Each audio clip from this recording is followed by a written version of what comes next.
My parents called me a disgrace. Then my sister's boyfriend Googled my name and went pale. You're the, because he recognized me from the Forbes 30 under 30 list that had come out that morning. Something I hadn't mentioned to my family since they stopped talking to me 3 years ago when I dropped out of law school to start my tech company. I'm Harper, 28 years old, and I'm sitting at my parents' dining table on Thanksgiving, wearing a Target sweater while my mother serves turkey and passive-aggressive comments in equal measure. My older sister, Delilah, is showing off her engagement ring for the 100th time, the diamond catching the light as she gestures dramatically about wedding venues. Her fiancé Declan sits beside her, scrolling through his phone with that glazed expression people get when they've heard the same stories too many times. Harper still hasn't found anyone, my mother announces to the table, as if I'm not sitting right there. Of course, when you're living in that tiny apartment, working at that little startup, who has time for relationships? The way she says startup makes it sound like I'm selling essential oils or running a pyramid scheme, not building AI-powered cybersecurity software that's currently protecting the data of 17 Fortune 500 companies. But they don't know that. They stopped asking what I actually do the day I told them I was leaving Stanford Law. My father doesn't even look up from carving the turkey. Delilah's getting married to a corporate attorney. That's stability. That's success. The comparison hangs in the air like smoke. Delilah smiles sweetly. That same smile she's perfected since we were kids. The one that says she's won, and she knows it. 3 years ago, I was supposed to be the golden child. Full ride to Stanford Law, top of my class, summer internships at prestigious firms. My parents had already planned my entire future. Partner at a major firm by 35, marry someone equally successful, produce grandchildren who would also become lawyers. Then I met Felix, a computer science PhD student who was working on neural network security protocols. We started talking about the massive gaps in current cybersecurity architecture, how traditional legal frameworks were years behind the actual technology. 6 months later, I dropped out to co-found SecureNet with him. My parents didn't just disapprove, they disowned me, changed the locks on their house, removed me from family group chats, told relatives I was finding myself, in a tone that suggested I'd joined a cult. Delilah, ever the dutiful daughter, maintained minimal contact. Occasional texts on birthdays, nothing more. When my mother called last week to invite me to Thanksgiving, I almost declined. But something made me accept. Maybe it was curiosity about whether anything had changed. Maybe it was the masochistic desire to prove I was doing fine without their approval. So Harper, Delilah says with false brightness, are you still doing that tech thing? What was it again? Apps or something? She knows exactly what I do. She's known since month 3 when I tried to explain it to her over coffee, before she stopped responding to my messages. But admitting that would mean acknowledging she's been deliberately ignorant of my life. Cybersecurity software, I say quietly, pushing mashed potatoes around my plate. We work with businesses to protect their data infrastructure. Oh, that's nice, my mother says in that tone that means it's anything but nice. I'm sure it's very interesting. Though I do wonder when you'll go back to finish your degree. It's never too late, you know. Our neighbor's son went back to law school at 32. Declan suddenly sits up straighter, his phone screen illuminating his face with an odd blue light. He's staring at something, his expression shifting from casual scrolling to shocked recognition. His eyes dart from his phone to me, then back to his phone, then to me again. The color drains from his face like someone pulled a plug. You're the Harper Caldwell, he says, his voice strangled. Not a question, a statement of dawning horror. The table goes silent. My father's knife pauses mid-slice through the turkey. Delilah looks at her fiancé like he started speaking in tongues. My mother's fork clinks against her plate. What are you talking about? Delilah asks, irritation creeping into her voice. Declan turns his phone screen toward her, but he's still staring at me like I've grown a second head. Forbes 30 under 30. The list came out this morning. She's number 7. Harper Caldwell, co-founder and CTO of SecureNet, the AI-powered cybersecurity platform that closed a Series B funding round of $45 million last month. Company valuation, $200 million. He keeps reading, his voice getting higher with each word. Caldwell, a Stanford Law dropout who pivoted to tech, has revolutionized enterprise security protocols.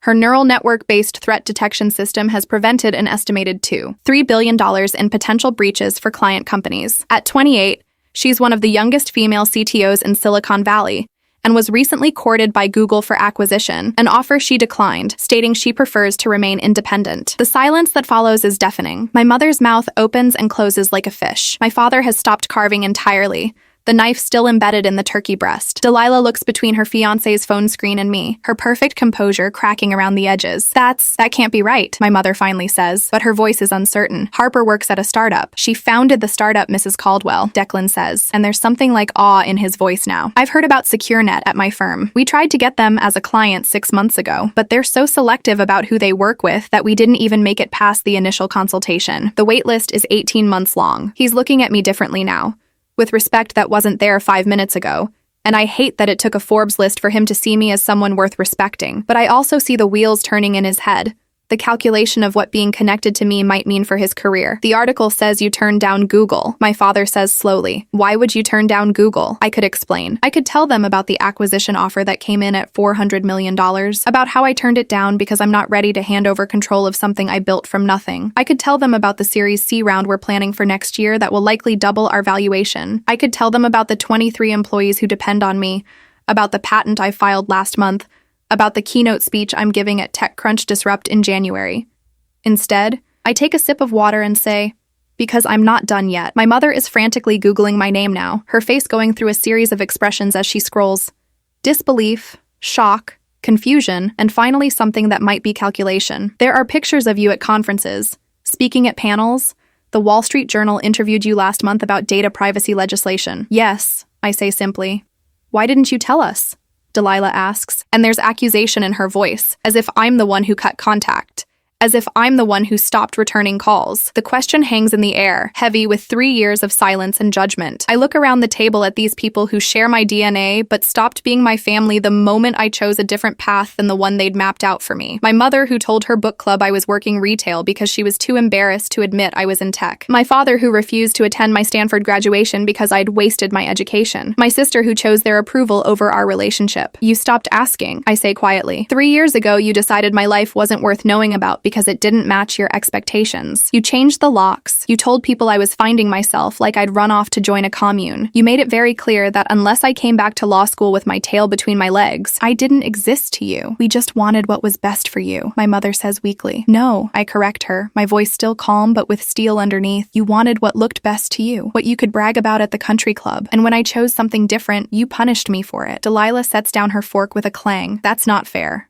We were worried about you. You threw away a full scholarship, a guaranteed career, to build something worth $200 million. Declan interrupts, still staring at his phone. Oh my God, there's a TechCrunch article from last week. Harper, did you really identify and patch the security flaw that would have allowed hackers into the Federal Reserve's database? Yes, I say. In my little apartment that I work from sometimes because I own 40% of the company and make my own schedule. My father clears his throat. Harper, I think maybe we were too hasty. Stop, I cut him off. Don't do this. Don't pretend you suddenly care about my life now that you know it's successful by your metrics. You didn't call when SecureNet signed our first major client. You didn't ask how I was doing when I was working 100-hour weeks to get the company off the ground. You weren't there when I presented at Y Combinator, or when Sequoia Capital offered us funding, or when Forbes first contacted me for an interview. You were silent. You chose to be silent. My mother's eyes are wet now, but I can't tell if it's genuine emotion or strategic tears. We're still your family. Family shows up, I say, standing from the table. My napkin falls to the floor and I don't bother picking it up. Family supports you even when they don't understand your choices. Family asks questions before making judgments. You stopped being my family when you decided your disappointment was more important than my happiness. Where are you going? Delilah asks, and she sounds genuinely distressed now. Back to the Bay Area. I have a board meeting tomorrow morning and a call with our investors in Germany tomorrow night. I grab my coat from the back of my chair.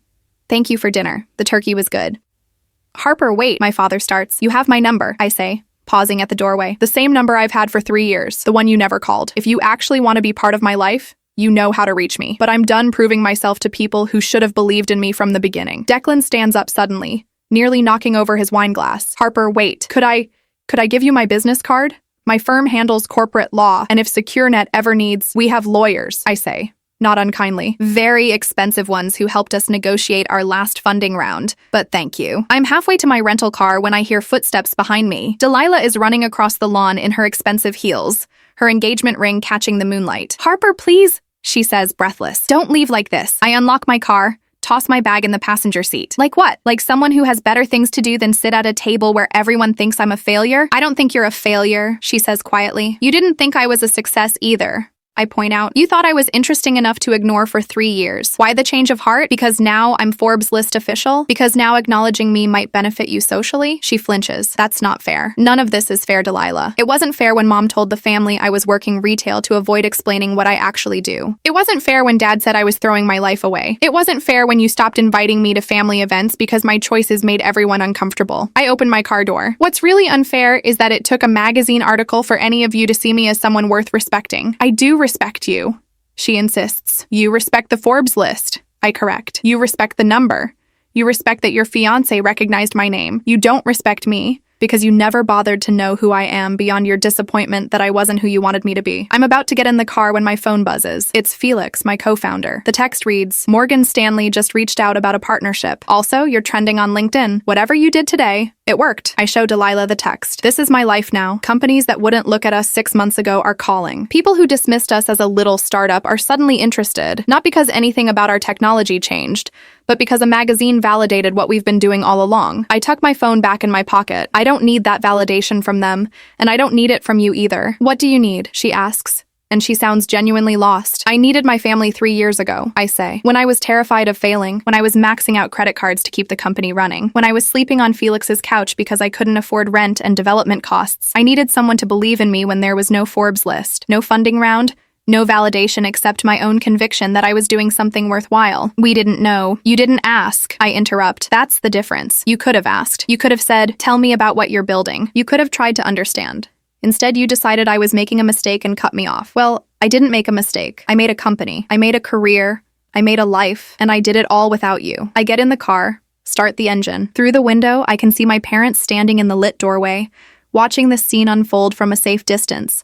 The same way they've watched my life from a safe distance for 3 years. I don't forgive you, I say, rolling down the window just enough to be heard. Any of you. Not yet. Maybe not ever. That's not about punishment or revenge. It's about the fact that forgiveness has to be earned and you haven't earned it. You didn't believe in me when it mattered, and now that it doesn't matter anymore, now that I don't need your approval or support or validation, you want back in. That's not how this works. Delilah is crying now, actual tears that ruin her makeup. What can we do? I don't know, I say honestly. But whatever it is, it's not my job to figure it out for you. You created this situation. You fix it, or don't. I'll be fine either way. I drive away, watching them shrink in my rearview mirror. My hands aren't shaking. My heart isn't racing. I feel calm, centered, maybe for the first time in 3 years. I'm not the one who needs to feel guilty about how this family fell apart. The drive back to San Francisco takes 6 hours, and I spend most of it on hands-free calls. First with Felix, who's practically vibrating with excitement about the Morgan Stanley inquiry. Then with our PR consultant, who wants to capitalize on the Forbes momentum. Then with my lawyer, who reminds me that we have 3 patent applications pending and 2 potential acquisition offers on the table that need responses by end of quarter. By the time I pull into my building's parking garage, not the tiny apartment my mother described, but a 2-bedroom loft in Soma that I bought outright last year, it's past midnight. My phone has 17 missed calls, 12 from my mother, 3 from Delilah, 2 from my father, which is notable because he never calls anyone, preferring to communicate through my mother like she's his personal secretary. I don't listen to the voicemails. Instead, I pour myself a glass of wine and open my laptop. The Forbes article is everywhere, reposted on LinkedIn with hundreds of comments, shared on Twitter by tech influencers I've never met, quoted in a follow-up piece by TechCrunch about unexpected success stories in the Bay Area startup scene. My favorite comment comes from someone named Bradley Chen, who wrote, "Imagine being Harper Caldwell's parents and not knowing your daughter built a $200 million company. Family dinners must be awkward." It has 847 likes. My phone rings again. This time it's a number I don't recognize with a 415 area code. Against my better judgment, I answer. "Harper Caldwell," I say professionally. "Ms. Caldwell, this is James Morrison from Goldman Sachs. I apologize for the late hour, but I wanted to reach out personally about a potential Series C opportunity. We've been following SecureNet's trajectory, and the Forbes feature today has accelerated our internal discussions. Would you be available for a preliminary conversation next week?" I schedule the call, hang up, and stare at my phone. This is happening. This is actually happening. 3 years ago, I was eating ramen and explaining to skeptical investors why 2 Stanford dropouts, one from law school, one from a PhD program, could revolutionize cybersecurity. Now Goldman Sachs is calling me at midnight on Thanksgiving. The next morning, I wake to find my mother has texted, "Harper, please call me. We need to talk about yesterday. Your father and I have been discussing things, and we realize we may have been too harsh. We'd like to make amends." Too harsh. As if 3 years of silence and judgment can be reduced to being too harsh, like they'd criticized my haircut or made a slightly insensitive comment at dinner. I don't respond. Instead, I go for a run along the Embarcadero, letting the cold morning air clear my head. The bay is gray and choppy, seagulls crying overhead, and I think about how far I've come from that terrified 25-year-old who withdrew from Stanford Law with no backup plan, except a half-formed idea and a brilliant co-founder who believed in me when no one else did. My phone buzzes mid-run. It's Felix. "Emergency. Get to the office. Now." I sprint the last mile back to my building, shower in record time, and make it to our office in 20 minutes. SecureNet operates out of a converted warehouse in the Mission District. Exposed brick, standing desks, a wall of screens showing real-time threat monitoring for our clients. Felix is pacing in the conference room, his hair standing up in wild tufts like he's been running his hands through it. "Tell me," I say, dropping into a chair. "Microsoft wants to meet. Monday. They're flying people out from Redmond specifically to talk to us about an enterprise partnership that could be worth..." He pauses dramatically. "Somewhere between $80 and $120 million annually." I blink. "Annually?" "Annually," he confirms.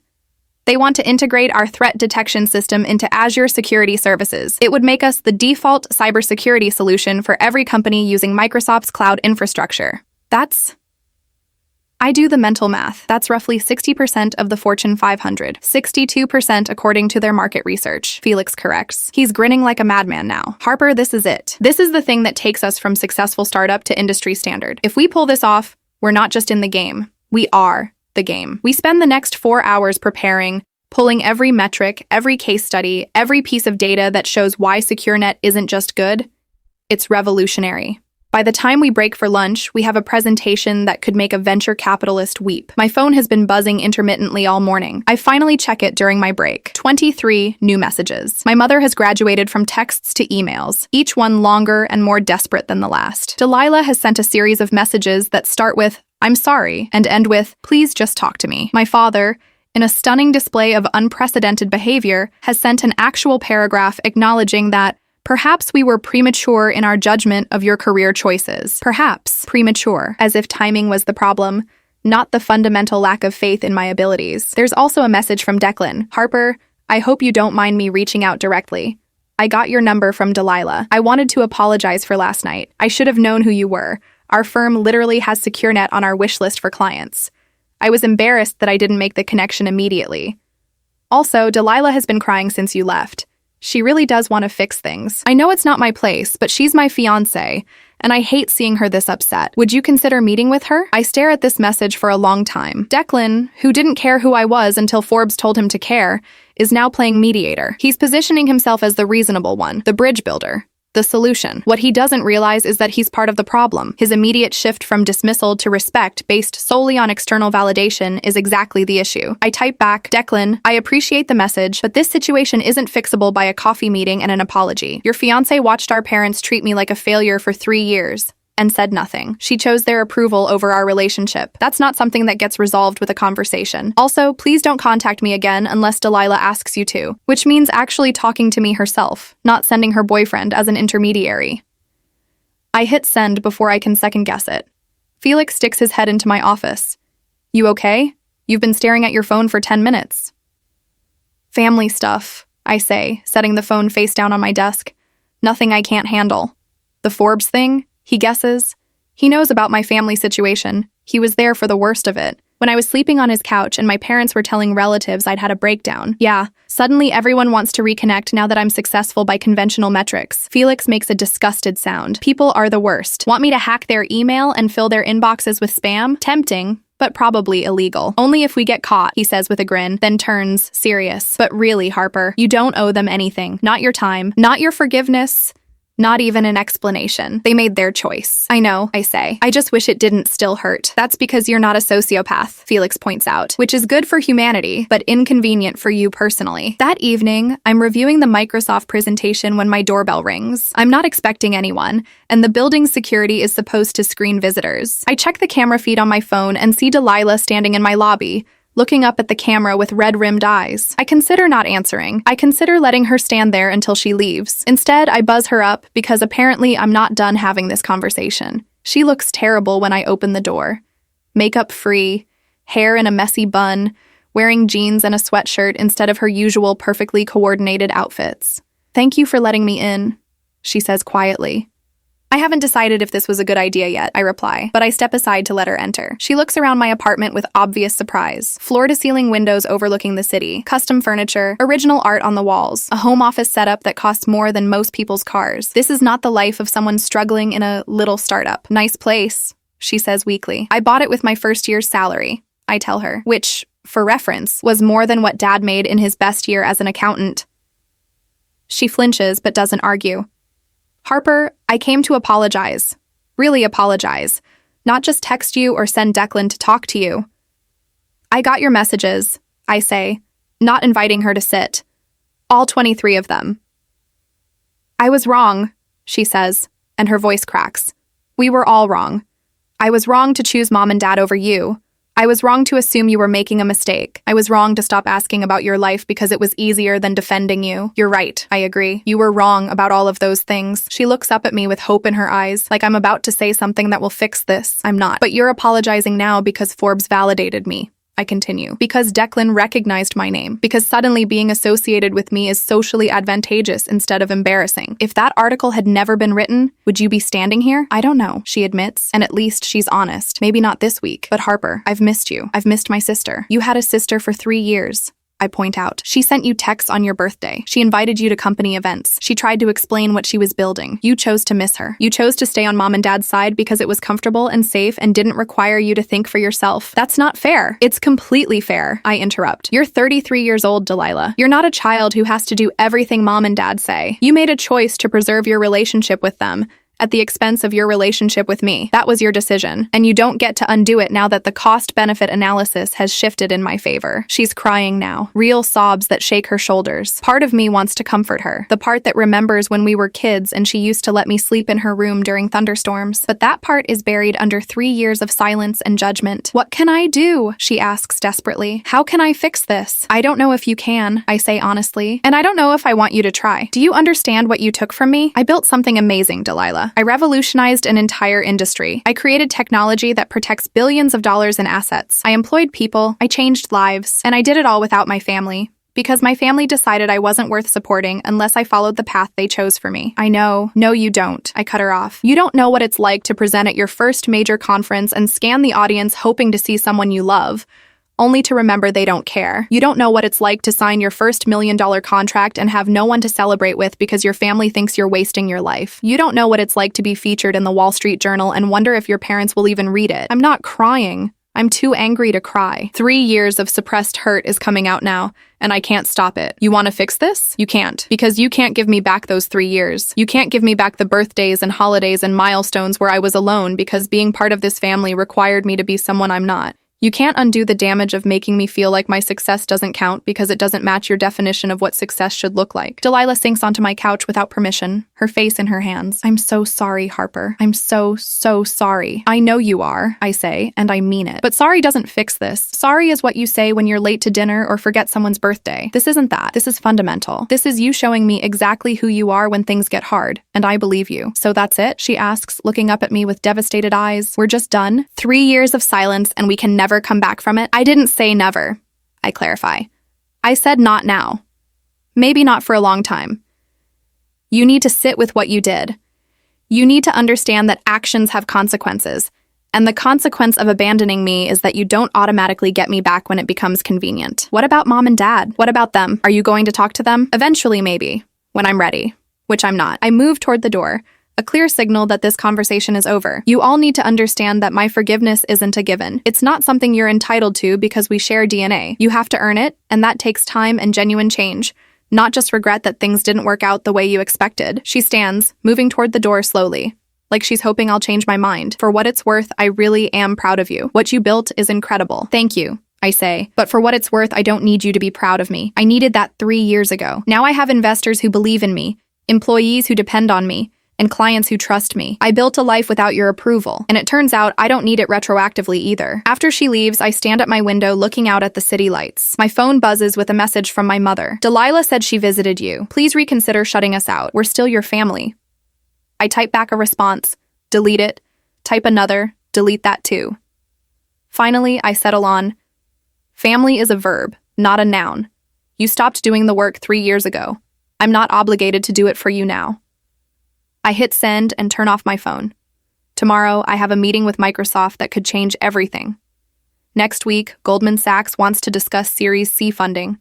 My life is full of people who believe in what I'm building, who see my value, who respect my choices. I don't need the people who only showed up after Forbes told them to. The Microsoft meeting happens in a conference room so high up that clouds drift past the windows. There are 8 people on their side: senior VPs, technical leads, security architects, and just Felix and me representing SecureNet. We should be intimidated, but we're not. We have something they need, and they know it. Felix handles the technical presentation while I focus on the business case. We show them our threat detection success rates: 99, 7% accuracy, with false positive rates 40% lower than industry standard. We walk them through case studies: the Federal Reserve breach we prevented, the healthcare network we secured, the financial services firm where we caught an internal threat their own security team missed. By the time we finish, the head of Azure Security is leaning forward with undisguised interest. What would partnership terms look like from your perspective? This is the moment I've been preparing for since Felix's call.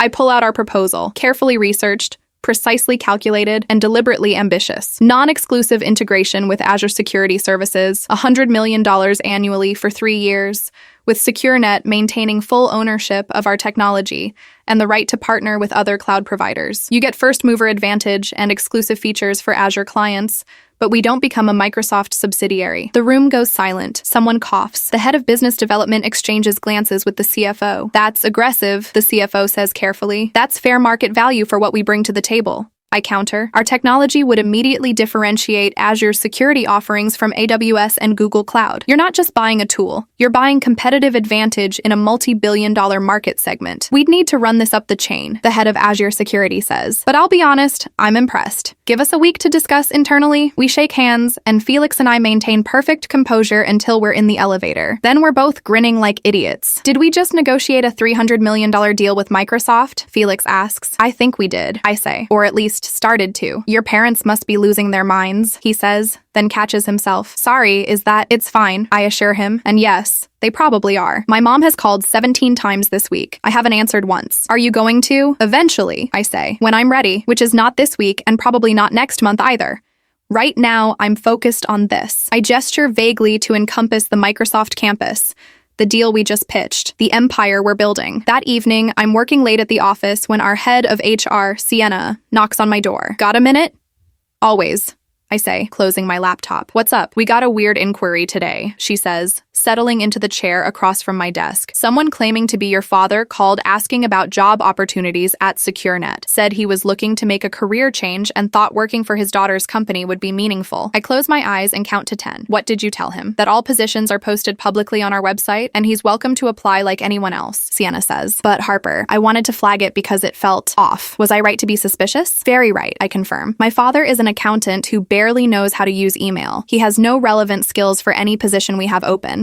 And we haven't spoken in 3 years except for a disastrous Thanksgiving dinner last week. This is him trying to force a connection now that the company is successful. Sienna's expression hardens. Got it. Should I block his number from our system? No, I say after a moment. If he's serious about applying, let him go through the normal process.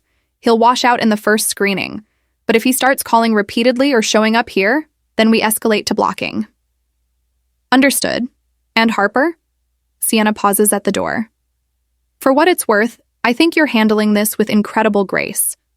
I would have told him to fuck off. After she leaves, I pull up my dad's LinkedIn profile out of morbid curiosity. He's updated it recently, added father of Harper Caldwell, CTO of SecureNet to his headline. The audacity is breathtaking. For 3 years, he pretended I didn't exist. Now he's using my success to boost his professional brand. I screenshot it and send it to Felix with the caption, "Guess who just discovered LinkedIn?" His response is immediate, "What? Oh my God, that's shameless. Want me to report his profile for impersonation?" I laugh despite myself. Tempting. But no, Let him have his little moment of reflected glory. It won't get him anywhere. The next morning, I wake to find my story has gone viral in ways I never expected. Someone on Twitter found my dad's LinkedIn update and created a thread, comparing it to his complete absence from my professional life until now. It's been retweeted 47,000 times, with comments ranging from supportive, "This is why we can't trust family," to viciously funny. Imagine being this man and having to explain to people that yes, that's his daughter, and no, he didn't support her until Forbes did. My mother calls at 8 a.m. I almost don't answer, but curiosity wins. "Harper, you need to do something about this social media situation," she says without preamble. "Your father is being harassed online. People are calling him terrible names. This has gone too far." I didn't make him update his LinkedIn, I point out. He chose to publicly associate himself with my success after 3 years of privately disassociating himself from my choices. Actions have consequences. "He's your father," she says, as if that's an argument. "You're supposed to protect him." "Where was he when I needed protection?" I ask. "When you were telling people I was working retail because you were ashamed of what I was actually doing? When he told relatives I'd had a breakdown instead of admitting I started a company? He made his choices. He can live with them." "You're being cruel," she accuses. "I'm being honest," I correct. "There's a difference. And Mom, I need you to hear this clearly. I don't owe you or Dad anything. Not my success, not my forgiveness, not my protection from the consequences of your own actions. You abandoned me when I needed you. I'm not obligated to rescue you now that the tables have turned." She's crying now. "How did you become so cold?" "I'm not cold," I say calmly. "I'm just done prioritizing your feelings over my own well-being. Call it growth." I hang up and immediately text Delilah, "FYI, Mom just tried to guilt me into protecting Dad from social media backlash over his LinkedIn stunt. Thought you should know in case she tries to use you as a go-between again." Delilah's response comes 30 minutes later. "I saw the thread. It's bad. But Harper, he kind of brought this on himself. I told him not to update his profile like that. He didn't listen." It's the first time in 3 years that Delilah has acknowledged our parents might be wrong about something. It's a small crack in the family facade, but it's there. The Forbes article continues to generate opportunities at an overwhelming pace. By Friday, we have meeting requests from Amazon Web Services, IBM, and 3 major financial institutions. Our inbox is flooded with partnership inquiries, speaking invitations, and interview requests. Felix and I hire a full-time executive assistant just to manage the incoming volume. "This is insane," Felix says during our weekly leadership meeting. "6 months ago, we were begging for meetings. Now we're turning down Fortune 100 companies because we don't have bandwidth." It's the Forbes effect, our head of marketing explains. That list has enormous credibility in business circles. Being number 7 at age 28 signals that you're not just successful, you're exceptional. Companies want to partner with exceptional. Plus, our CFO adds, "The family drama actually helped. That Twitter thread about your dad humanized you. People love a good underdog story, especially one where the family that doubted you has to eat crow publicly." I shift uncomfortably. "I don't want to build a brand on family dysfunction." "You're not," Felix assures me. "You're building a brand on technical excellence and business acumen. The family stuff is just context that makes you relatable. Everyone has family members who didn't believe in them. You're proof that you can succeed anyway." That evening, I'm at a tech industry mixer, the kind of event I used to be terrified of, but now navigate with confidence, when I hear a familiar voice behind me. "Harper Caldwell.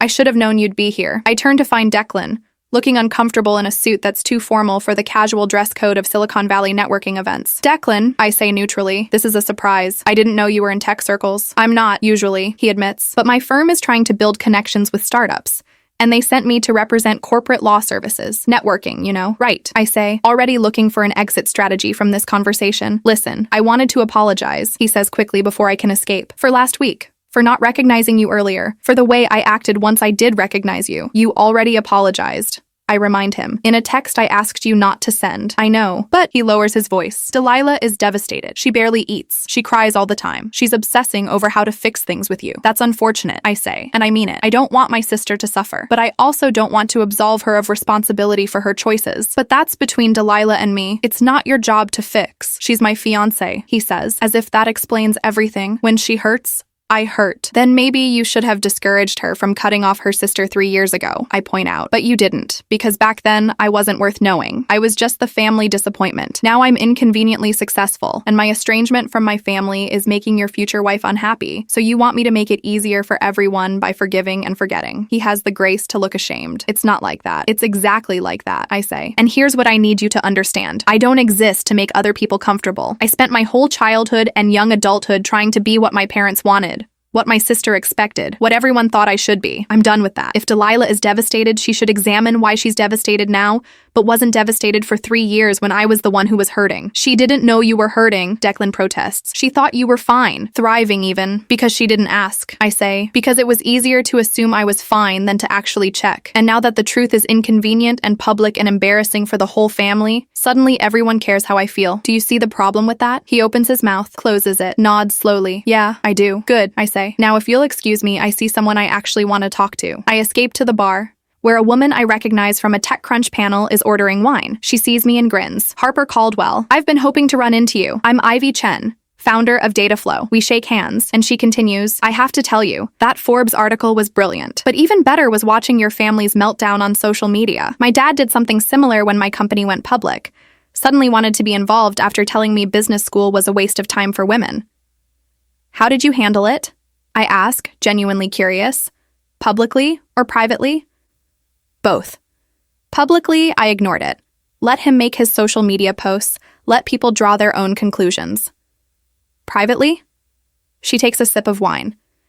I told him he could either be my father or my fan, but not both. Being my father would require actually showing up, doing the work of having a relationship. Being a fan just meant following my career from a distance and keeping his opinions to himself. Which did he choose? Fan, she says with a rueful smile. We exchange birthday cards now. It's cordial, but distant. Not what I would have chosen, but it's honest. And honestly, I don't miss the constant disappointment and criticism disguised as concern. That's exactly what it was, I say, recognition flooding through me. Concern that was really just disappointment with better packaging, right? And the thing is, they're not actually concerned about you. They're concerned about how your choices make them look, how they can explain you to their friends, whether they can take credit for your success. It's narcissism dressed up as parental love. We talk for another hour, sharing stories of family dysfunction and startup victories. She introduces me to 3 other founders who've had similar experiences, parents who doubted them, families who didn't understand them, relatives who came crawling back once success was undeniable. We should form a club, one of them jokes.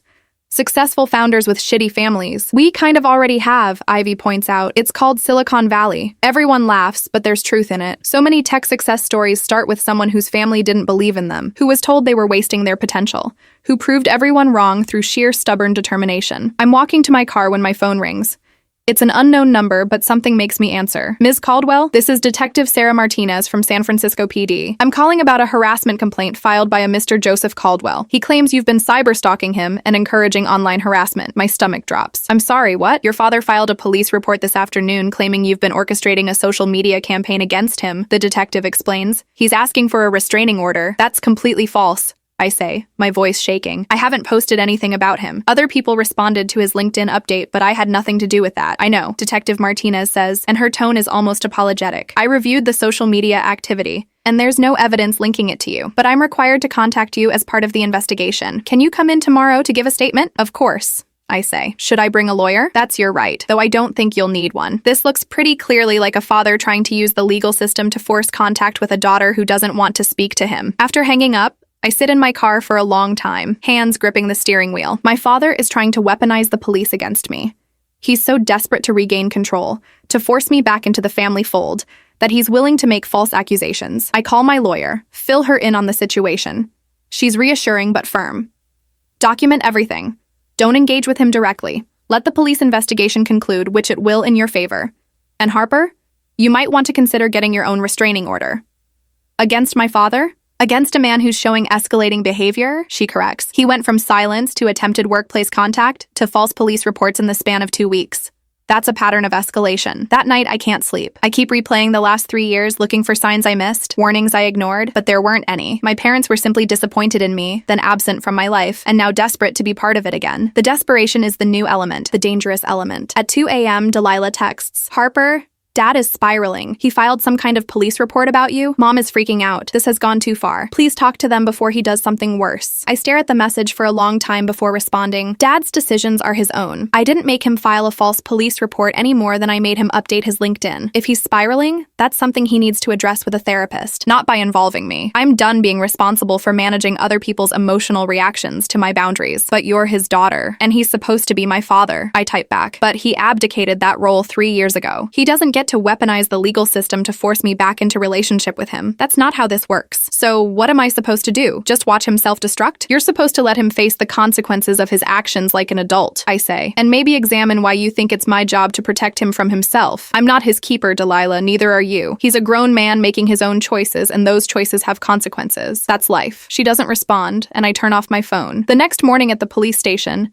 Detective Martinez is professional and efficient. I provide my statement, show her my phone records proving I haven't contacted my father, provide screenshots of the Twitter thread showing it originated from a stranger, and spread organically without my involvement. Your father also claimed you've been preventing other family members from contacting him, she adds. Is that accurate? No, I say. I have no control over my sister's choices or my mother's actions. They're adults with their own agency. She nods, making notes. That's what I thought. Look, between you and me, this is pretty clearly a family dispute that shouldn't involve law enforcement. Your father seems desperate, but that's not a crime. And more importantly, you've done nothing wrong. Case closed from our end.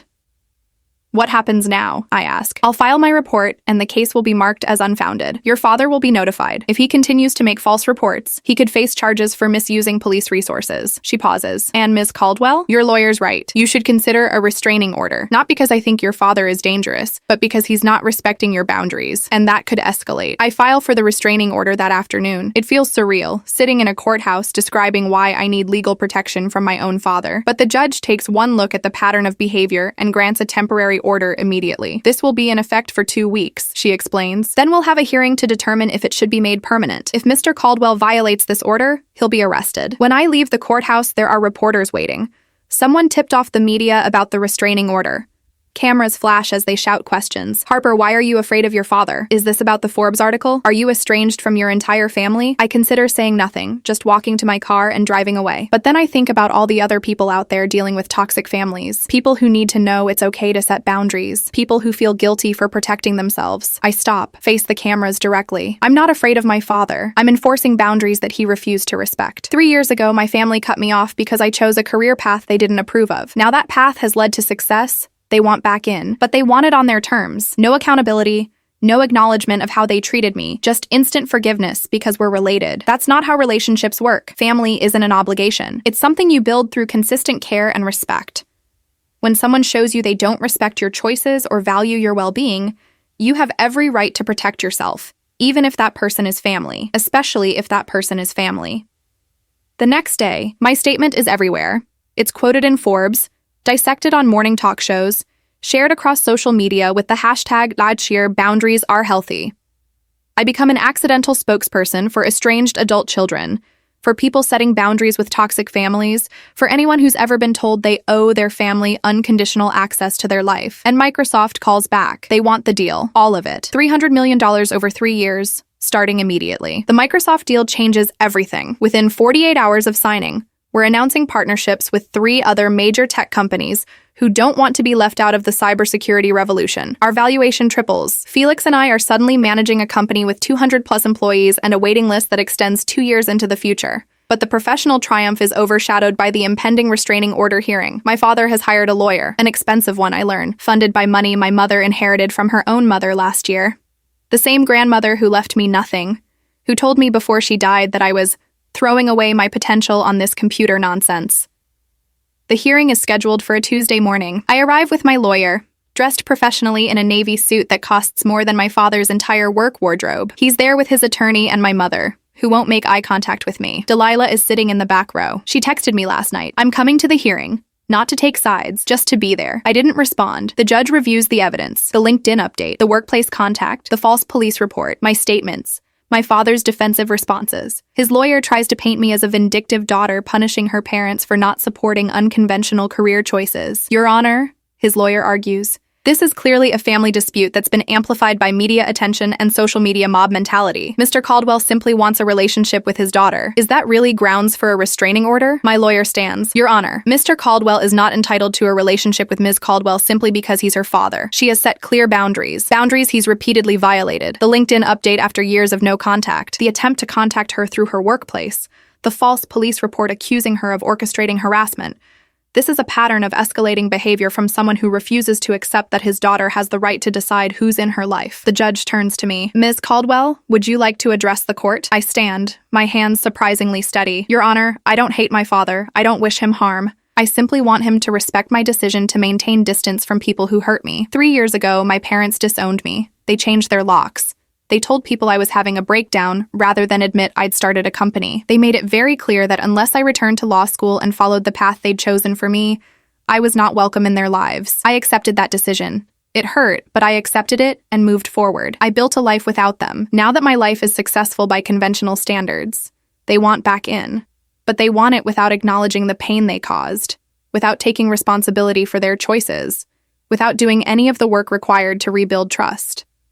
When I didn't immediately welcome them back, my father escalated. He used my success to boost his professional profile. He tried to force contact through my workplace. He filed a false police report. This isn't a father who wants a relationship. This is a father who wants control. Your Honor, my father's lawyer interrupts. Surely a daughter owes her father. A daughter owes her father nothing beyond what he's earned through his actions. I cut in. And my father earned estrangement through years of conditional love and judgment. He doesn't get to bypass the consequences of his choices by invoking biological relation. The judge is silent for a long moment, studying both me and my father. Finally, she speaks. Mr. Caldwell, I'm going to make this restraining order permanent.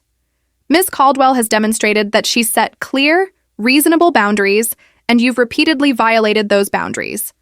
The fact that you're her father doesn't give you special rights to access her life. If you want a relationship with your daughter, you need to respect her autonomy and her timeline. This order will remain in effect unless Ms. Caldwell chooses to petition for its removal. I suggest you use this time to examine your behavior and make genuine changes, not simply wait for the order to expire so you can resume boundary violations. My father stands abruptly. This is ridiculous. She's my daughter. I have rights. You have the right to make better choices going forward. The judge interrupts firmly. But you don't have the right to force contact with an adult child who doesn't want it. This hearing is concluded. As we file out of the courtroom, my mother finally looks at me. Her eyes are red-rimmed and accusatory. I hope you're happy, she says quietly. You've destroyed this family. No, I say calmly. You destroyed it 3 years ago. I just stopped pretending it could be fixed by me alone. Delilah catches up with me in the hallway. Harper, wait. I stop. Waiting. I'm sorry, she says. Not the performative social media apology I sent last week. Really, genuinely sorry.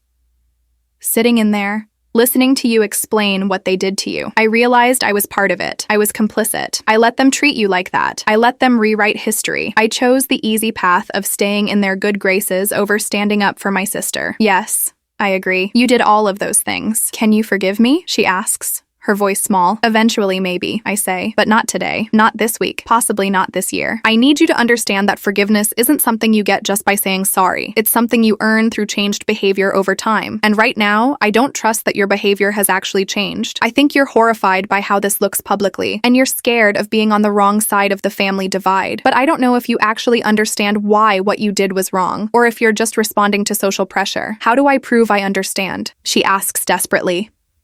You don't prove it to me, I say. You prove it to yourself. You examine why you were so comfortable cutting me off. You question why you needed mom and dad's approval more than you needed your sister's presence. You figure out who you are when you're not performing for them. And then, when you've done that work, maybe we can talk about rebuilding something. I walk away, leaving her standing in the courthouse hallway, finally confronting the reality of her choices. Outside, reporters are waiting again. This time I don't stop. I have a board meeting in an hour and a call with our investors in Germany tonight. My life is too full of forward momentum to waste time looking backward at people who chose not to come along. That evening, Felix and I are celebrating the Microsoft deal at a rooftop bar overlooking the city. Our CFO, head of engineering, and head of sales are there, along with key team members who made the partnership possible. To secure net, Felix toasts, and to proving that sometimes the best revenge is success so massive it becomes impossible to ignore. Everyone laughs and drinks. Sienna from HR leans over. I have to say, watching you handle this family situation while closing the biggest deal in company history has been inspiring. You're showing everyone that you can set boundaries and kick ass simultaneously. I'm just tired of feeling guilty for other people's bad behavior, I say. They want me to feel guilty for succeeding without their approval, for protecting myself from their toxicity, for not making their emotional comfort my priority. But I'm done with that. They made choices. I'm not responsible for the consequences. My phone buzzes.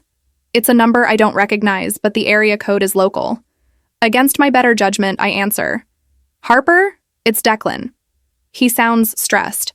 Listen, I know you don't want to hear from me, but Delilah is in a really bad place after the hearing today. She's talking about calling off the wedding, saying she can't marry me while her family is falling apart. I don't know what to do. That's between you and her, I say firmly. I'm not responsible for managing your fiancé's emotional state, but you're her sister. And she was mine, I interrupt. But that didn't stop her from abandoning me for 3 years. Now she's experiencing a fraction of the isolation I felt.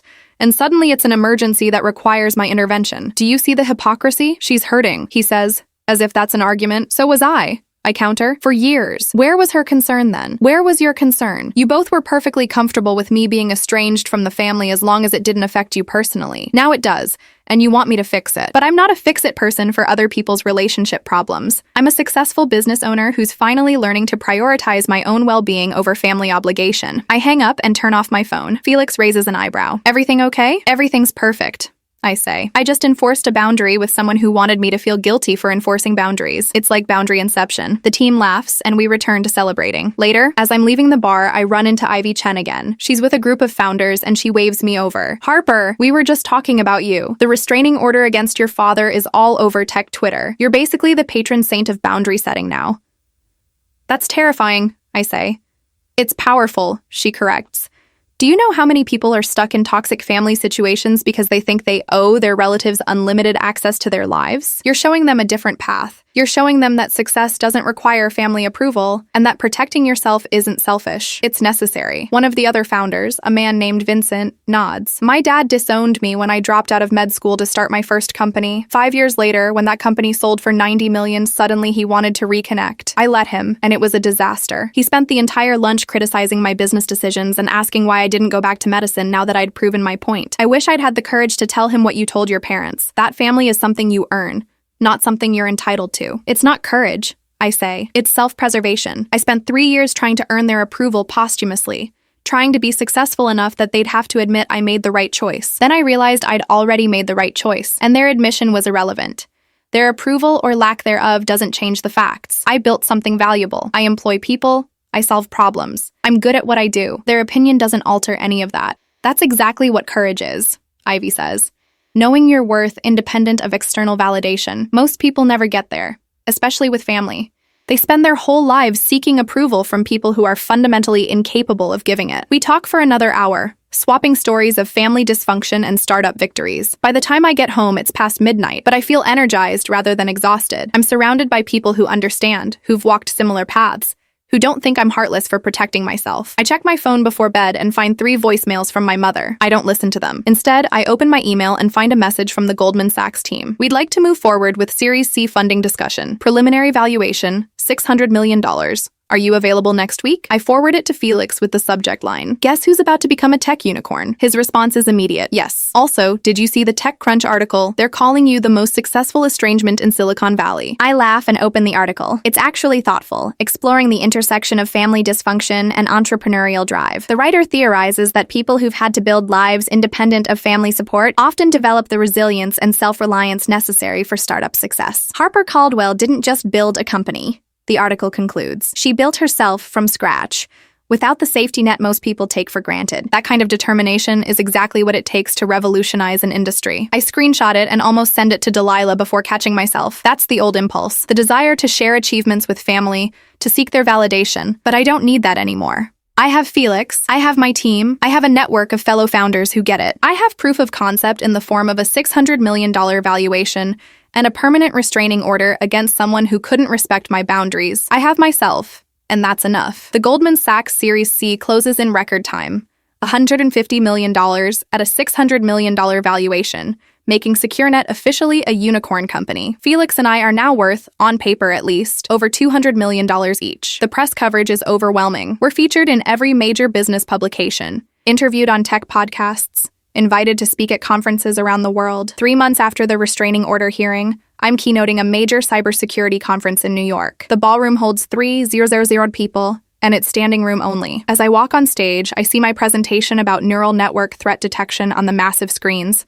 My name in letters 3 feet tall. Harper Caldwell, CTO and co-founder. SecureNet. The speech goes perfectly. I explain complex technical concepts in accessible language, showcase studies demonstrating real-world impact, and end with a call to action about the industry's responsibility to stay ahead of evolving threats. The standing ovation lasts 2 full minutes. Backstage afterward, my phone explodes with messages. Tech reporters want quotes. Potential clients want meetings. Universities want me to speak to their computer science departments. And buried in the notifications is a text from Delilah. I watched your keynote on the live stream. You were incredible. I wish I could tell you that in person, but I understand why I can't. I'm proud of you, even though I have no right to be. I stare at this message for a long time. It's different from her previous apologies. No demands for forgiveness, no requests to meet, no attempts to force reconciliation, just acknowledgement and respect for my boundaries. I type back, thank you. I appreciate that you're respecting my space. Her response is immediate. I've been in therapy, working on understanding why I needed their approval so badly that I was willing to lose you. My therapist says I'm codependent. Apparently that's a thing you can be with parents. It is, I confirm. I went through something similar after they cut me off. Had to relearn who I was without trying to meet their expectations. How long did it take? I'm still figuring it out, I admit.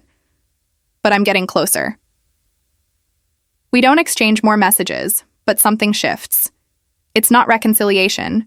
We're not there yet, and maybe never will be. But it's acknowledgement that the door isn't permanently sealed, just closed until further notice. That evening, I'm at a networking dinner with industry leaders when I spot someone unexpected across the room. Declan. He sees me too, and his face goes pale.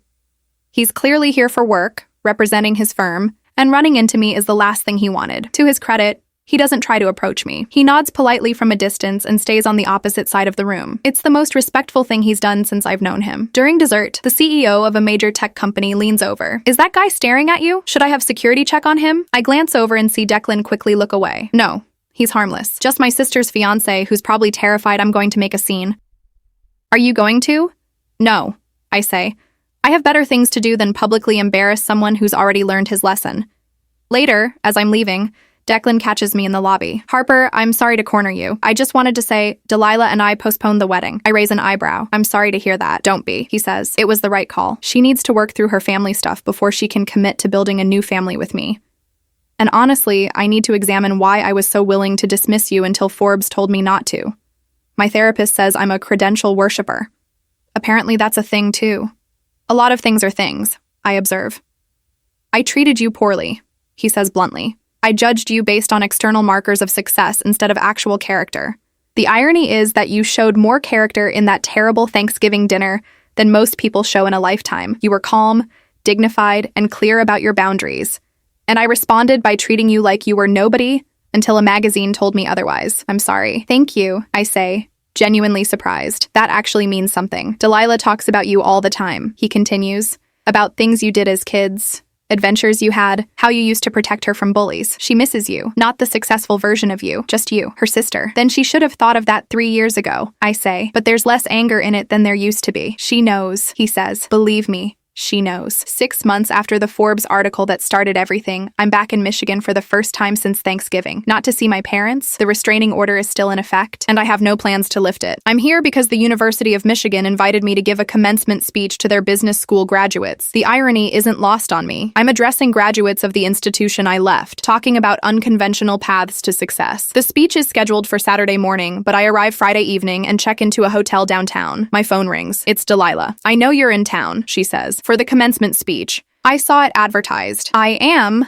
I confirm. Would you be willing to meet for coffee? Just the two of us. No Declan, no parents, no pressure, just coffee. I consider saying no. It would be easier. But something in her voice makes me pause. Not desperation or manipulation, but genuine hope tempered by respect for whatever answer I give. Tomorrow morning, I say, 9 a.m. at the place we used to go near campus. The one with the terrible espresso and great blueberry muffins.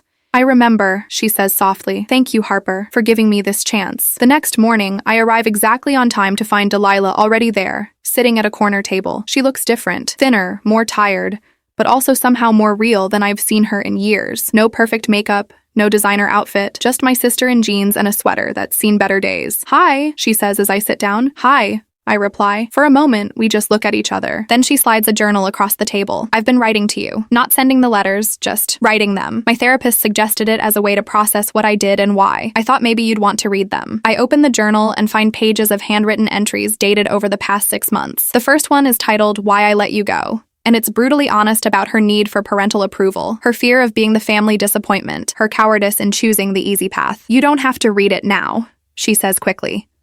Or ever if you don't want to. I needed you to know I've been doing the work. Not because I think it entitles me to forgiveness, but because you deserved better than who I was, and I want to become someone who deserves you. That's a good start, I say, closing the journal carefully.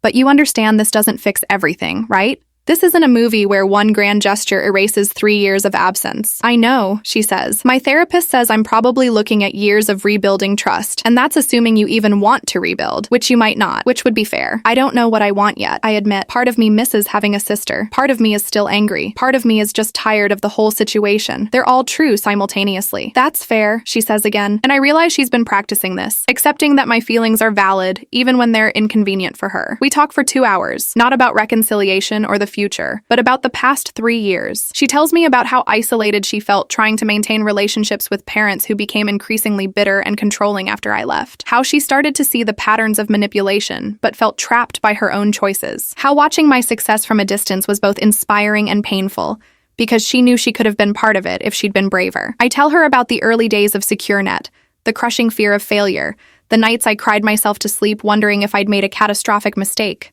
How I'd composed texts to her hundreds of times but never sent them, because the rejection of her silence hurt more than active conflict would have. I'm sorry, she says for the 100th time. I'm so sorry. I know, I say. And I believe you, but sorry isn't enough by itself. What comes next matters more. What do you need from me? She asks. Consistency, I say immediately. Not grand gestures or dramatic apologies, just showing up, respecting my boundaries, being someone I can trust with small things before expecting me to trust you with big things. No pressure, no expectations, no deadline for when I should be over it. Can you do that? Yes, she says without hesitation. I can do that. Then we'll see, I say. We'll see if you actually mean it, and we'll see if I can trust you again, and we'll see what kind of relationship is possible between us. But no guarantees. No guarantees, she agrees. After coffee, I go directly to the university campus for my commencement speech. Standing at the podium, looking out at thousands of graduates and their families, I make a decision. I'm supposed to tell you about success, I begin. About how I built a unicorn company and made the Forbes list before 30, and I will tell you that. But first, I want to talk about what success cost. I tell them about leaving Stanford Law, about family rejection and social isolation, about sleeping on my co-founder's couch and maxing out credit cards, about the people who stopped believing in me and the few who didn't. The traditional narrative is that family always has your back, I say. But that's not always true. Sometimes family becomes the biggest obstacle to your growth. Sometimes the people who should support you become the ones you need protection from. And sometimes success means accepting that the people you love might never understand or approve of your choices. I see some parents in the audience shifting uncomfortably, some graduates nodding with recognition. I'm not telling you this to suggest you should cut off your families, I continue. I'm telling you that you have permission to prioritize your own well-being over other people's expectations, even when those people are related to you. You have permission to set boundaries. You have permission to choose yourself when the alternative is betraying who you are. After the speech, I'm surrounded by graduates wanting to talk, to share their own stories of family conflict and unconventional paths. One young woman, crying, tells me her parents threatened to disown her if she doesn't go to medical school instead of pursuing art. I give her my card and tell her to reach out if she needs a reference or just someone who understands. As I'm leaving campus, I check my phone and find a message from my mother. The restraining order means she can't contact me directly, but apparently she found a loophole. She's emailed my public SecureNet address. Harper, it reads. I watched your commencement speech online. I understand now that we failed you, not just by cutting you off, but by making your worth conditional on following the path we chose. You deserved better. Your father and I are in counseling, trying to understand how we became people who would disown their own daughter. I don't expect forgiveness. I just wanted you to know we finally see what we did. Love, Mom. It's the first genuine acknowledgement of wrongdoing I've received from either parent. It doesn't fix anything, but it's something. I don't respond. Not yet. Maybe not ever. But I save the email instead of deleting it, which is progress. That night, I'm back in San Francisco, sitting in my apartment with Felix, reviewing potential acquisition offers from companies who want SecureNet's technology. One offer is from Google, $800 million all cash, immediate close. Are you tempted? Felix asks. No, I say immediately. We're just getting started. In 5 years, this company could be worth $5 billion. Why would I sell now? Because you've already proven everything you needed to prove, he points out. You've shown everyone who doubted you that you were right and they were wrong. Mission accomplished. This was never about proving them wrong, I realize. It was about proving myself right, about trusting my judgment even when no one else did. And I was right, Felix. About the technology, about the market opportunity, about our ability to execute. Selling now would feel like I was still seeking their approval, like I needed the validation of a huge exit to justify my choices. So we're turning down $800 million. We're turning down $800 million, I confirm, and building something bigger. He grins. That's my co-founder. Never satisfied with good enough when great is possible. 2 weeks later, I receive a formal letter from my father's attorney. He's petitioning to have the restraining order lifted, claiming he's completed anger management counseling and family therapy, and requesting an opportunity to make amends. My lawyer advises me to fight it. You have every right to maintain that order indefinitely. I know, I say, but I'm tired of fighting. Let it expire. If he contacts me and I don't want contact, I'll get another one. But I don't want to be the person who holds on to anger so tightly that I can't move forward. Are you sure? She asks. Emotionally ready for potential contact? No, I admit. But I'm ready to stop letting fear of contact control my decisions. The order was always temporary protection while I built my own strength. I have that strength now. I don't need the law to protect me from my father. I can protect myself. The order expires quietly. No dramatic confrontation, no immediate contact, just silence, which is somehow louder than the conflict that preceded it. A month later, I receive a handwritten letter, not via my lawyer or my work email, but mailed to my apartment with a return address I don't recognize. Harper, it reads in my father's handwriting. I'm not asking for forgiveness or reconciliation. I'm writing to acknowledge that I was wrong about you, wrong about your choices, wrong about what matters. You built something extraordinary not because of my support, but despite my opposition. That's a testament to your strength and my failure. I'm sorry, not because I want something from you, but because you deserve to hear it. If you ever want to talk, I'm here. If you don't, I understand. Your father, who's trying to earn the title again. I read it 3 times, searching for manipulation or hidden demands, but it's just an apology, simple, direct, without expectations. I don't respond immediately. Instead, I put the letter in a drawer with Delilah's journal and my mother's email, a collection of late acknowledgments, imperfect apologies, and tentative bridges towards something that might eventually resemble healing. But I'm not ready yet. Maybe I never will be, and that's okay too. 2 years after that Thanksgiving dinner, I'm sitting in a boardroom at SecureNet's new headquarters, a 5-story building we purchased outright in downtown San Francisco. The company has grown to 500 employees.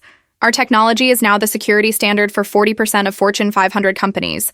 Our latest valuation? $2. $3 billion. Felix and I are meeting with our executive team to discuss an IPO timeline. We could go public next quarter, our CFO says. The market conditions are favorable, and our financials are strong enough to support a $5 billion initial valuation. What do you think? Felix asks me. I think we hold, I say. I think we wait until we're worth $10 billion, until going public is about scaling impact rather than cashing out. We're not done building yet. Everyone nods. They've learned that when I say we're not done, I mean it. After the meeting, I check my phone and find a text from Delilah. Coffee this week? I have news. We've been meeting monthly for the past year, carefully calibrated meetings at neutral locations, always with the understanding that I can cancel without explanation if I'm not up for it. She's never pushed, never demanded more than I'm willing to give. Slowly, incrementally, trust is rebuilding. We meet at our old spot, the place with terrible espresso and great blueberry muffins. She's wearing her engagement ring again. You and Declan worked things out? I ask. We did, she says. We're getting married in 6 months. Small ceremony, just close friends. And Harper, I'd like you to be there. Not as my maid of honor. I know we're not there yet. Just as my sister. I consider this. 6 months ago, the answer would have been no. Now, I'm not sure. Can I think about it? Of course, she says immediately. No pressure. The invitation stands whether you come or not. How are Mom and Dad? I ask, because I still don't talk to them directly, but I'm curious. Different, she says carefully. Dad retired early. He and Mom moved to a smaller house. They're in therapy separately and together. They ask about you sometimes, not demanding information, just asking, like they're trying to understand who you are now. What do you tell them? That you're extraordinary, she says simply. That you built something they can't comprehend because they never tried to understand it. That you're happier without their approval than you ever were seeking it. Do they believe you? I think they're starting to, she says. Dad read that TechCrunch article about you, the one calling you the most successful estrangement in Silicon Valley. He cried. Mom said it was the first time she'd seen him cry since his mother died. They're crying about losing me now, I observe. Where were those tears 3 years ago when they were actively pushing me away? I asked them that, Delilah says. Mom said they were so certain you'd fail and come back that they never processed what it would mean if you succeeded. They thought cutting you off was temporary pressure, not permanent damage. They thought wrong, I say flatly. They did, she agrees. And they're living with that now. They can't brag about you at the country club because everyone knows about the restraining order. They can't claim credit for your success because your success is explicitly despite them. They created exactly the outcome they feared. A daughter who doesn't need them, because they couldn't handle a daughter who wouldn't obey them. We're both quiet for a moment. Then she asks, "Do you think you'll ever talk to them again?" I don't know, I say honestly. Part of me wants to. Part of me is still angry. Part of me thinks we're all better off with distance. I'm not ruling it out, but I'm not ready yet. Maybe next year, maybe never. I'm giving myself permission not to decide. That's fair, she says, and I'm grateful she's learned to accept my uncertainty without pushing for resolution. That evening, I'm at a tech industry gala, accepting an award for innovation in cybersecurity. As I walk to the stage, I scan the audience out of habit. Felix is there, grinning proudly. My team is at a table near the front, several of them filming on their phones. And in the back corner, trying to be inconspicuous, I spot Delilah. She came to support me, not because I asked her to, but because she wanted to be there. It's the kind of thing she should have been doing all along, but better late than never. My acceptance speech is brief, thanking my team, acknowledging Felix's partnership, talking about the importance of diverse perspectives in tech. As I'm about to leave the stage, I pause. I also want to acknowledge something unconventional, I add. When I started SecureNet, I had no family support, not because they couldn't help, but because they disapproved of my choices. That rejection hurt, but it also freed me. It forced me to define success on my own terms, to build relationships based on mutual respect rather than biological obligation, to prove to myself that I could create something meaningful without external validation. The room is completely silent now. I'm not saying family support isn't valuable. For those of you lucky enough to have it, cherish it. But for those of you who don't, who've been told you're making mistakes, who've been cut off for choosing your own path, who've been made to feel small by people who should make you feel powerful, know this. Their doubt doesn't define you. Their absence doesn't diminish you. You can build extraordinary things with or without their approval. Sometimes the best revenge isn't revenge at all. It's building a life so full, so successful, so undeniably yours that their opinion becomes irrelevant. The standing ovation is immediate and sustained. Later, several people approach me sharing similar stories of family estrangement and startup success. One founder tells me she hasn't spoken to her parents in 5 years since starting her company.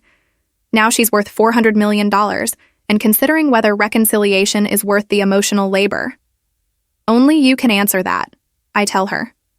But whatever you decide, make sure it's for you, not for them. Don't give them access to your life just because they've decided they want it. Make them earn it. Delilah finds me as I'm leaving. That speech was brave, she says. It was honest, I correct. Brave would have been saying it 3 years ago when I had nothing to show for my choices except debt and determination. Now it's just stating facts. Still brave, she insists. And Harper, I'm going to keep showing up to events like this, to coffee dates, to wherever you'll let me, because you're my sister, and I finally understand what that should mean. 3 months later, I'm offered a position on the board of my alma mater, Stanford. The invitation comes with a note from the dean. We are proud to count you among our graduates, even if you didn't finish your law degree. Your journey exemplifies what we hope for all Stanford students: the courage to forge your own path, and the competence to succeed on it. I accept the position and attend my first board meeting with a mixture of amusement and satisfaction. These are the same people who sent disappointed letters when I withdrew from law school. Now they're asking me to help shape the university's future. During a break, the dean approaches me privately. "Harper, I want to apologize. When you left the law school, I wrote you a letter expressing my disappointment. It was presumptuous and short-sighted. You've proven that success doesn't require following traditional paths. Thank you,"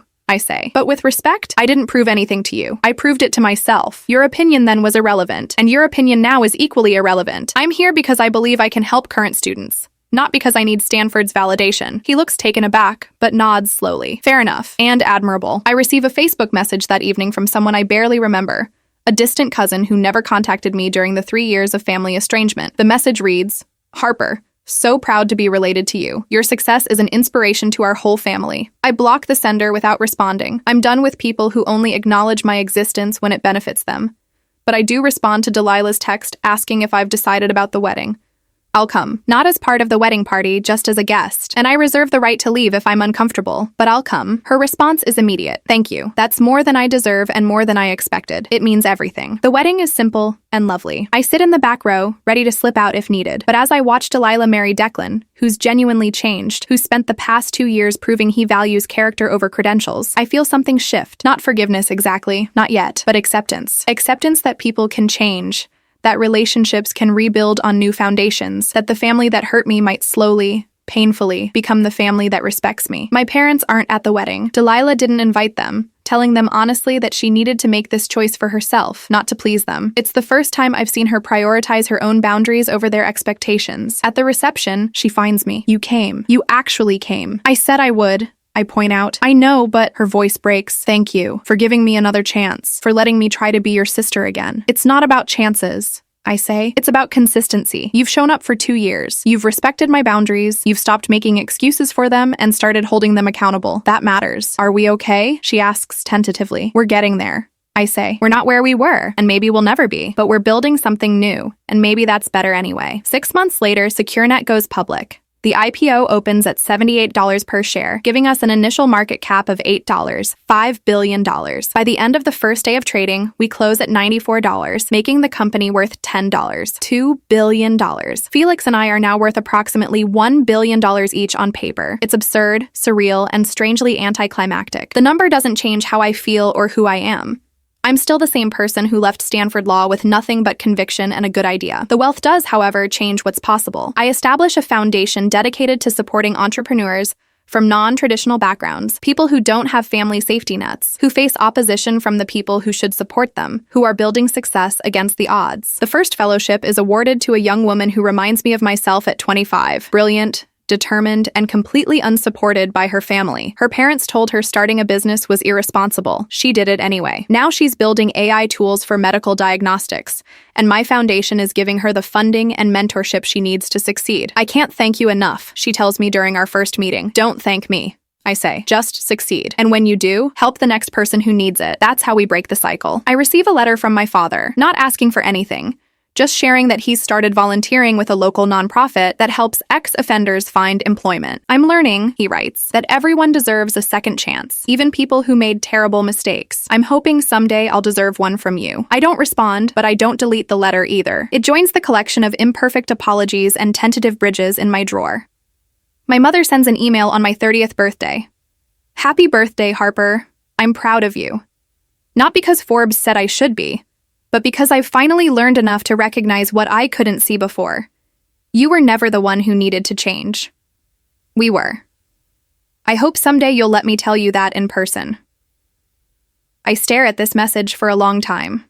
Then I respond, thank you. I'm not ready for in-person conversations yet, but I appreciate the acknowledgement. Maybe next year. It's not forgiveness, it's not reconciliation, but it's not closed either. It's just honest. The first honest communication we've had in years. On the 1-year anniversary of SecureNet going public, Fortune runs a feature story on me. The headline, Harper Caldwell built $1 billion company and lost her family, and she'd do it again. The article is thoughtful, exploring the complicated reality of success that costs relationships. When the journalist asks if I have regrets, I answer honestly. I regret that my family couldn't support me. I regret the 3 years of estrangement and all the milestones we missed together. But I don't regret my choices. I don't regret starting SecureNet. I don't regret leaving Stanford Law. I don't regret prioritizing my vision over their approval. Because if I had to choose between being successful and miserable trying to meet their expectations, or successful and at peace because I trusted myself, I'd choose myself every single time. Even now, the journalist presses, now that you've lost years with your family, I didn't lose years with my family. I correct. They chose to lose years with me. There's a difference. I was always here, always building, always available for relationship on terms that respected my autonomy. They're the ones who decided conditional love was better than unconditional respect. I'm not responsible for the consequences of their choices. The article goes viral. I'm simultaneously praised as a role model for boundary setting and criticized as heartless for not forgiving my family. I ignore both extremes and focus on what matters: the company, the foundation, the life I've built. 3 years after that disastrous Thanksgiving dinner, I'm back in Michigan for another commencement speech. This time, it's at my father's alma mater, the small liberal arts college where he studied accounting before becoming the disappointed parent who couldn't accept his daughter's choices. He's in the audience. I didn't invite him, but the school did. They track down families of notable speakers as a courtesy. When I see him sitting in the back row looking older and smaller than I remember, something in me softens fractionally. Not forgiveness, not yet, maybe never, but something. After the speech, which is about the importance of defining success on your own terms rather than inherited expectations, my father approaches me carefully, respectfully maintaining distance. "That was a good speech," he says. "I learned something." "That's good," I reply, not making it easy for him. "Harper, I'm not going to ask for forgiveness or a relationship. I just wanted you to know that I finally understand what I took from you. Not just my support, but my belief in you. That was unforgivable, and I'm not asking you to forgive it. I just wanted you to know I see it now." "Thank you," I say. "That actually means something. Can I?" He pauses, uncertain. "Can I ask what you're working on now? Not because I want credit or connection, but because I'm genuinely curious about your work. I consider this." He's not demanding access or trading on our biological connection. He's just asking a question that respects my autonomy. So I tell him about the IPO, about the foundation, about the new security protocols we're developing. He listens without interrupting, without offering unwanted advice, without trying to claim any reflected glory. "That's remarkable," he says when I finish. "You've built something I could never have imagined. I'm sorry I couldn't see it sooner." "Me too," I say. "But I'm not the person who needed you to see it anymore. I became the person who could see it for myself." We part without making plans to stay in touch, without forcing a resolution that neither of us is ready for. But something has shifted. Not reconciliation, but acknowledgement. Not forgiveness, but understanding that we're both different people than we were 3 years ago. That evening, Felix and I are having dinner at my place, reviewing the Q4 numbers and planning the next phase of SecureNet's expansion. "You know what's wild?" he says. "We're sitting here planning a global expansion that will likely make SecureNet worth $20 billion within 3 years, and it's just another Tuesday for us." "That is wild," I agree. "Remember when we were celebrating signing our first $50,000 contract? Remember when you were sleeping on my couch because you couldn't afford rent and development costs? Remember when we thought we'd failed because 3 investors in a row turned us down?" We laugh, cataloging all the moments of doubt and desperation that preceded the success. Then Felix gets serious. "Are you happy, Harper? Really happy? Not just professionally successful?" I think about this carefully. "Yeah," I say. "I am. Not because everything worked out perfectly. My family is still fractured, and that still hurts sometimes. But I'm happy because I trusted myself when no one else did. I built something meaningful. I surrounded myself with people who value me for who I am, not who they wanted me to be. I learned that I'm enough, just as I am, without external validation." "That's a good answer," he says. "And for the record, I'm glad you didn't listen to your parents. If you had gone back to law school, you wouldn't have co-founded SecureNet, and I'd probably be working for some tech giant instead of building something revolutionary with my best friend." "To bad decisions," I toast, raising my wine glass. "To good decisions that looked bad at the time," he corrects, clinking his glass against mine. That night, alone in my apartment, I pull out the collection of letters and emails from my family. My father's acknowledgments of wrongdoing, my mother's belated pride, Delilah's journals documenting her journey to understanding. They're not redemption stories. They're just records of people finally doing the work they should have done years ago. I add today's conversation with my father to my mental collection. Then I close the drawer and return to my laptop, where I'm drafting a memo about SecureNet's 5-year strategic plan. Because here's what I've learned. Family can change. Relationships can heal. Bridges can rebuild. But none of that is required for me to be whole, successful, and at peace. I was enough before they acknowledged it, and I'm enough now that they have. Their validation is nice, but irrelevant. Their absence hurt, but didn't diminish me. Their return is welcomed, but not necessary. I built my life without them. If they want to be part of it going forward, they're welcome. On my terms, respecting my boundaries, accepting that the past can't be undone, and the future isn't guaranteed. But whether they choose to do that work or not, I'll be fine, because I finally understand what I needed to learn. Success isn't about proving others wrong. It's about trusting yourself right, and I did that. I trusted myself when no one else did, and I built an empire on that foundation. The people who doubted me can watch from the sidelines if they choose, but they don't get to claim credit, demand access, or act like their eventual acknowledgement changes the fundamental truth. I did this without them, and I'd do it all again.